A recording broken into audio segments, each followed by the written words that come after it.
I remember, so I'm actually 2.5 years sober now, and I went to rehab in Palm Springs, California, and just this last summer we went back and kind of just drove around the campus, and I walked inside. I wanted to say thank you to the people who like welcomed me in the first time that I was there, because it was so scary and it was like the darkest time of my life. And there was this woman who was a patient, and she walked out of a one-on-one meeting with her counselor and saw me, and she was like, "You think this is a good place to be?" And I was like, "Oh my God, it's the best place that you could be. Like, it's the most amazing thing that's ever happened to me, and I'm so happy you're here." And she said, "Thank you so much," because I was ready to go home right now, but I'm gonna stay and see like what this can do for me. And I really hope she stayed. It made a huge impact on me, and I hope that it did the same for her. So wherever she is, I hope she's doing really, really well. I didn't know I was gonna cry.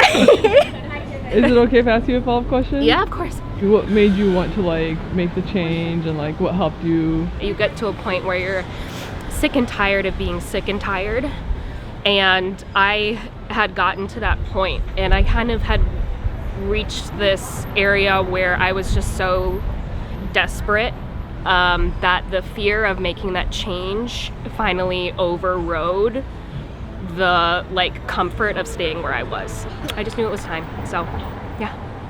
Well, right now we were getting donuts and taking pictures, and this group of 4 women came up to us to take the pictures for us, and it was 2 mother-daughter like groups that were taking a trip, I'm guessing like around SoCal. And me personally, I don't have a mom, so seeing that was really wholesome, and like, I don't know, it seemed very wholesome and something like I wish I could experience. Okay, this is I remember back in Egypt,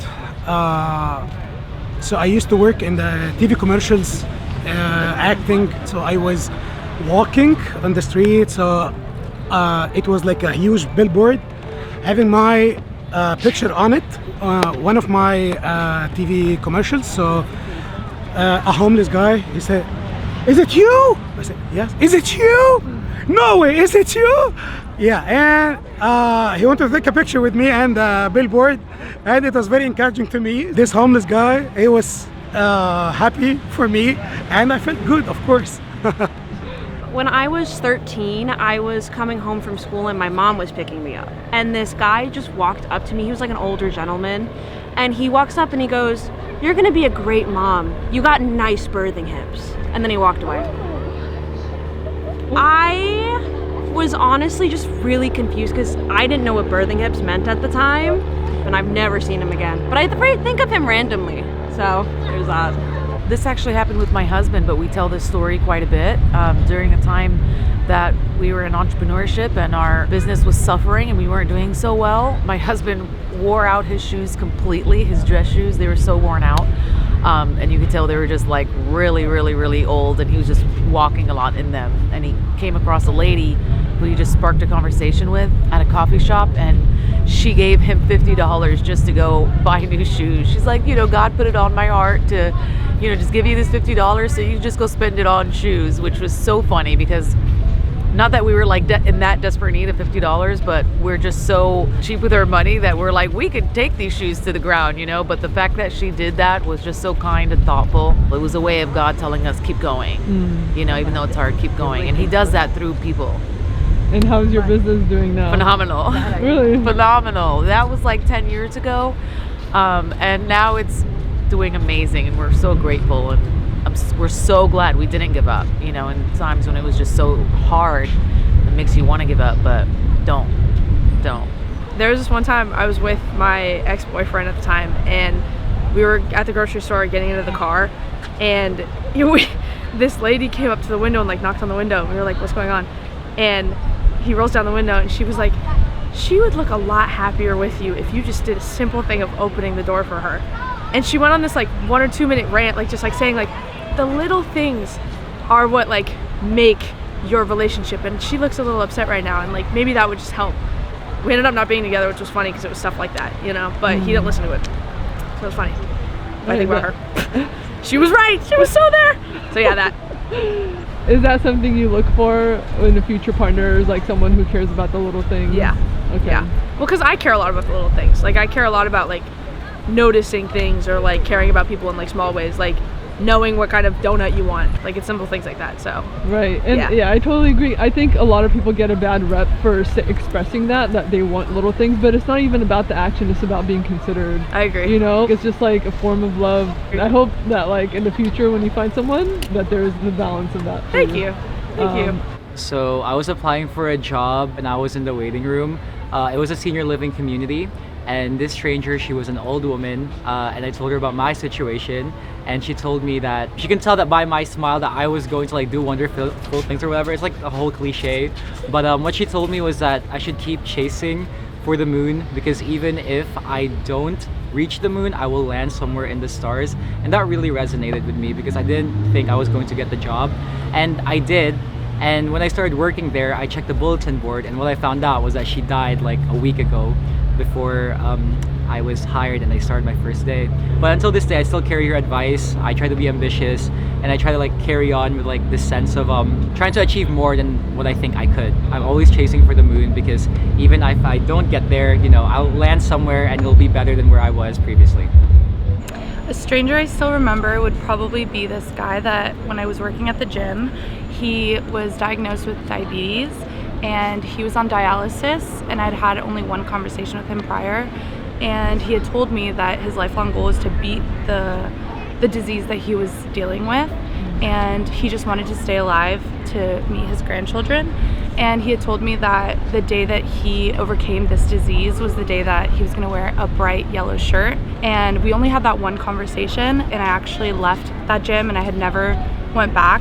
And one day I saw him and I ran into him, and he was wearing like a bright yellow shirt, and he immediately came to me and he was like, I don't know if you remember me, but I'm no longer on dialysis, I'm alive, and my son had his kid. So he beat the disease that he had told me. But it was just so crazy, like, I don't know, just running into him out of pure coincidence and seeing him wear the bright yellow shirt. It was just so weird. Like the timing was insane, and I never forgot about him. Like I was constantly thinking about him.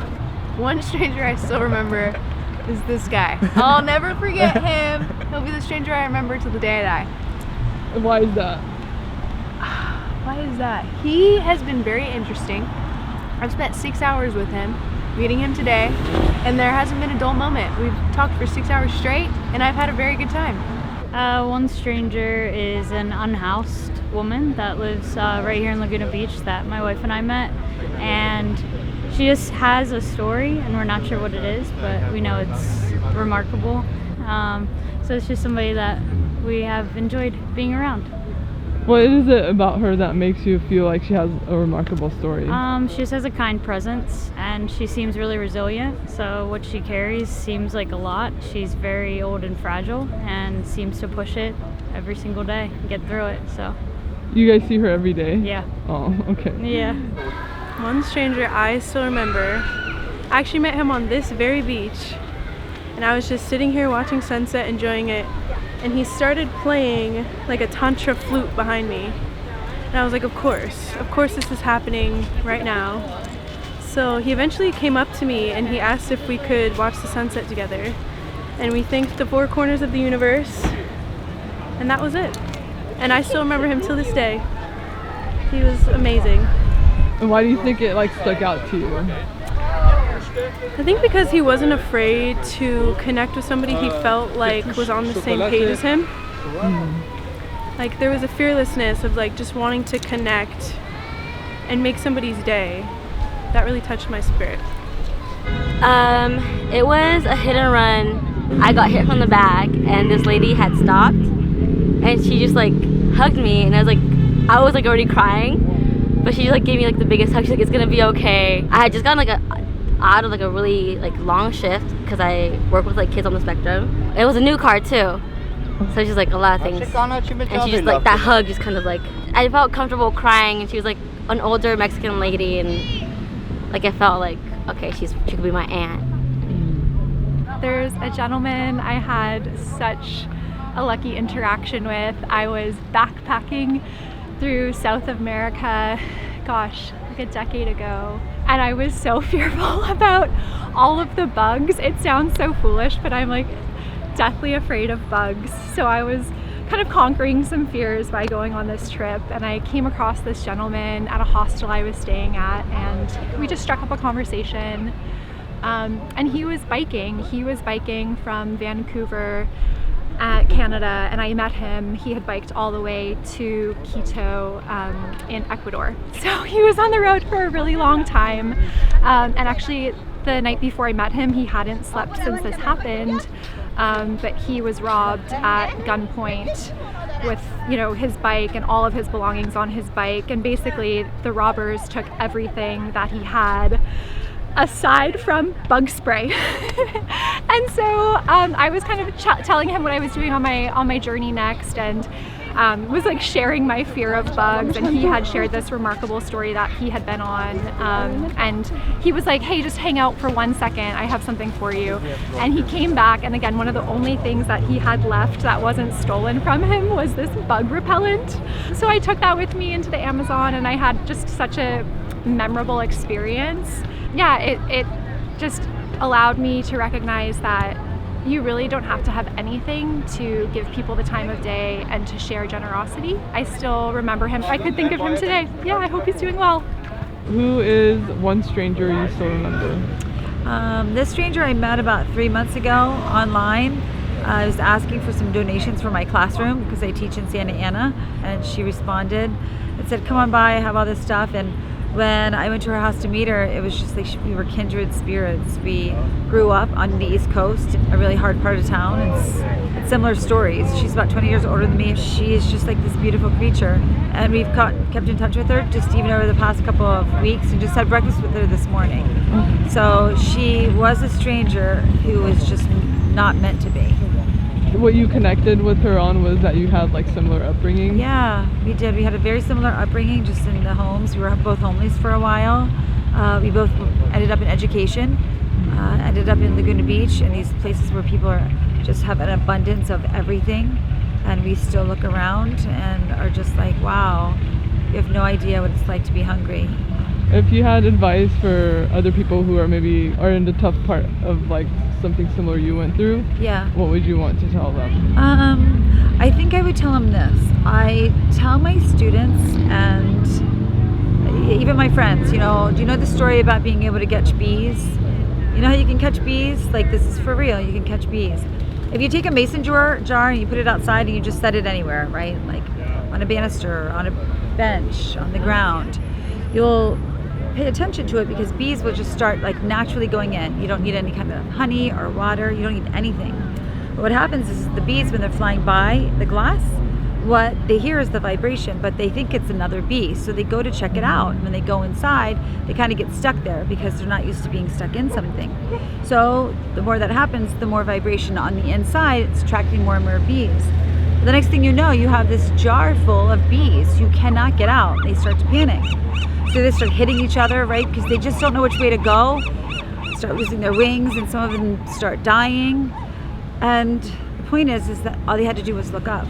They could escape the same exact way that they came in, but we're too worried about the things that are beside us that we're bumping into than looking up and finding a different way out. So I think that's what I would say. Thank you so much. You're welcome. Now tell me about you.